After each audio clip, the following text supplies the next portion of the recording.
think about speedrunning, I'm sure that Geometry Dash is actually the last game that comes to your mind. You likely think about Super Mario 64, The Legend of Zelda, and more recently, Minecraft. The one thing that makes speedrunning extremely beneficial to a game's lifespan is that it increases the longevity and the player base of said game. This can be seen in many games, and I'll provide one example, which is Super Mario 64 again. A game that came out in 1996 and is still played today. In fact, there are far more people on Twitch watching Super Mario 64 than there are watching GD on average. That is crazy for a game that came out 20 years ago in comparison to GD, which is currently breaking its player record counts, and it just came out in 2014. This popularity of Super Mario 64 is entirely due to the speedrunning community it has. Now, believe it or not, speedrunning exists in GD, but there are only 3 main variants: speedrunning the main levels, speedrunning master game, and one that I'll demonstrate right now. Good start. Nice click. It's efficient. Nice scrolling. Good scrolling. Very quick. Under 10 seconds. Found the name. Quick click. Nice speed. Insane. These have such a small community that if you were to even attempt any of them, you would likely become top 40 no matter what your time is. That's actually kind of hilarious. The reason why speedrunning is a bit of a joke in GD currently is because levels don't have variable speeds. No matter how many times you beat a level, the completion time will be the same for the winning run. There is no possible way to improve over someone else's speed unless you increase the game speed using Mega Hack. So basically, unless you cheat, you can't currently speedrun, and no one likes a cheater. A far more standard speedrunning experience is that of the master game speedruns, where you can see here that the player is clipping through the wall to skip a section of the level. That's awesome, and that's exactly what speedrunning should be like. Now, this is where that special 2.2 feature I mentioned comes in. But what is this feature, and how does this feature affect GD and introduce speedrunning into the competitive scene? Let me tell you. It's platformer mode.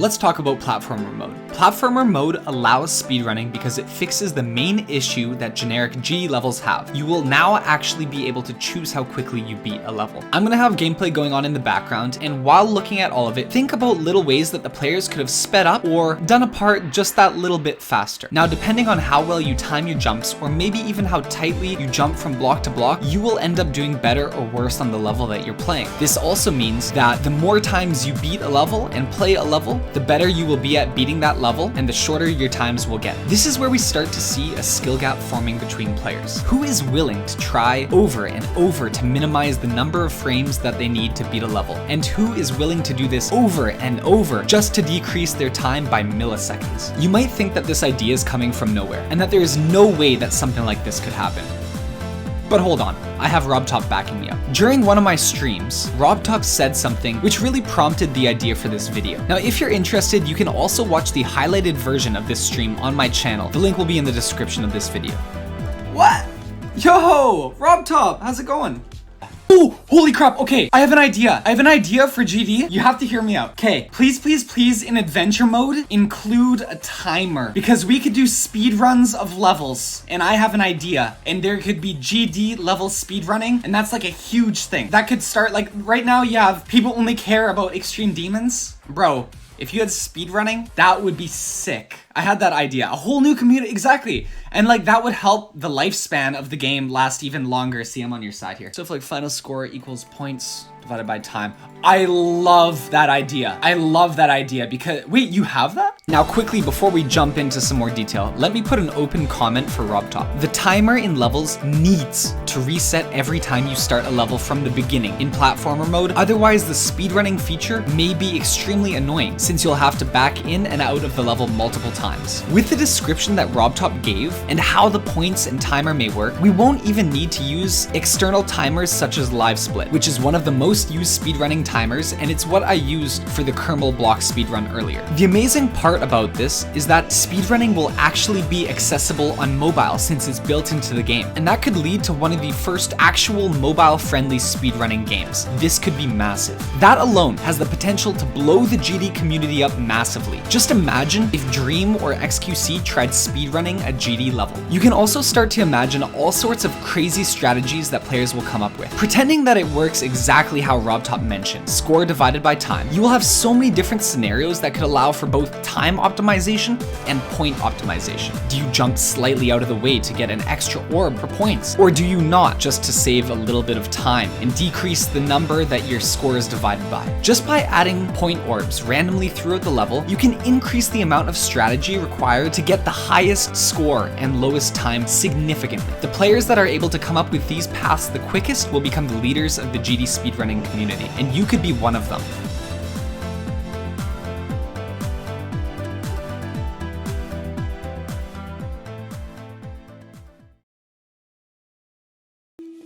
One of the biggest questions that comes from this new type of competition is how it's going to affect the current landscape of competitive GD. By competitive GD, I'm of course referring to beating extreme demons. Despite having an insanely high skill cap, it's very hard to use the completion of an extreme demon as a good metric to compare players. They either have beaten a level or they have not. You could then argue that the number of attempts one spends on a level is what shows how skillful they are, but anybody who has ever had a bad start position that wastes an insane amount of attempts knows that this just isn't the case. Attempts don't really mean that much, and this is where speedrunning will really shine. Not only can players now compete by beating the same level, but we can actually see who is better at that specific level. The best player would have optimized the path so well and have such a good knowledge of the level that no other player would be able to pass their time. I believe that this is the best type of competition that we could introduce into the community, where we would finally be able to evaluate who is better at a specific level, not just who has beaten them. I do not believe that GD speedrunning will completely destroy extreme demons. We'll always have those, but we'll have to wait for 2.2 to see what really happens with it and if it actually overtakes them.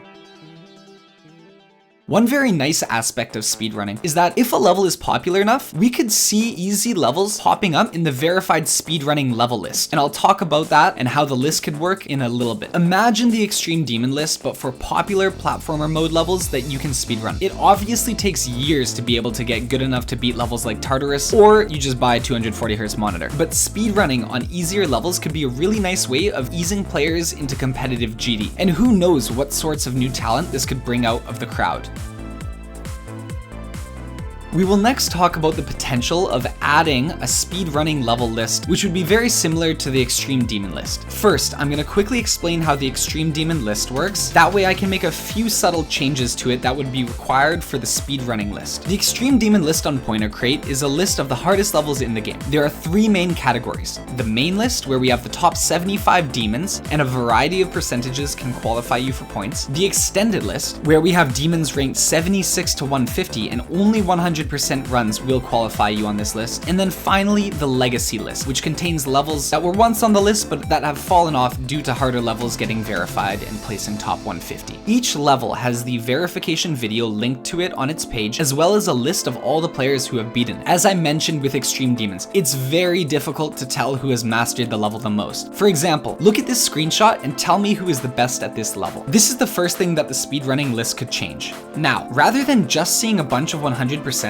you would actually see the skill difference between the best of the best players, which would be given either by a time or the score divided by their time, the metric I mentioned earlier. Immediately, you know that the player on the top of the list is the best and most skilled for that level. This is also far more attractive as a type of competition for a list, where no longer does it look like everyone is equal, but now it's going to be giving recognition to the best players. I think this makes it a lot more attractive as well to actually beat levels. Would you rather beat a hard level just to have your name alongside 10 or so other people who all have the same percentage on the level? Or would you rather have the ability to place in an ordered top 10 showing from the best to the worst?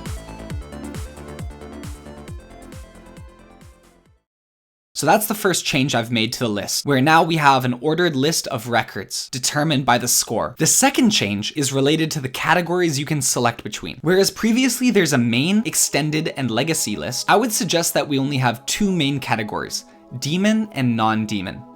We already have a list for the hardest levels, so let's not focus on that. We want to include the easier levels since those will likely be more exploitable and have a much more creative way to beat them. Don't get me wrong. I think that Extreme Demon Platformer Mode speedruns, a mouthful, will blow up in popularity as soon as the first hard level comes out, but I would love to see some normal level speedrunning as well. When it comes to speedrunning, it's actually better if we end up playing the same levels over and over, just focusing on getting better times for a select few, rather than speedrunning every single level ever made.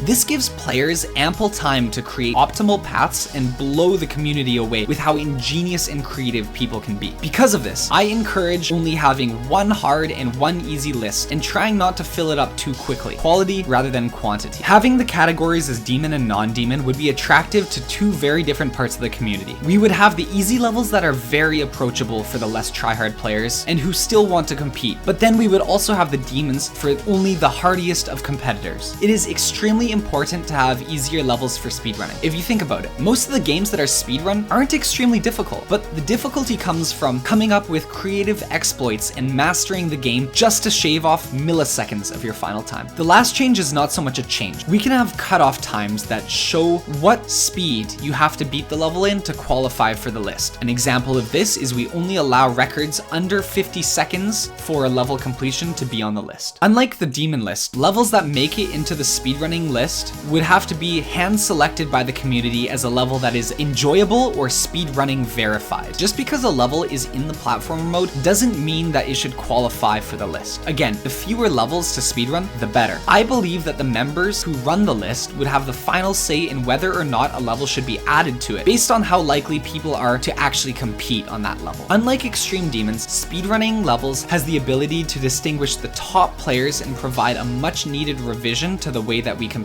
in GD today. You would be able to see who you are better than, but also who is better than you. And this could be fantastic for the longevity of the game.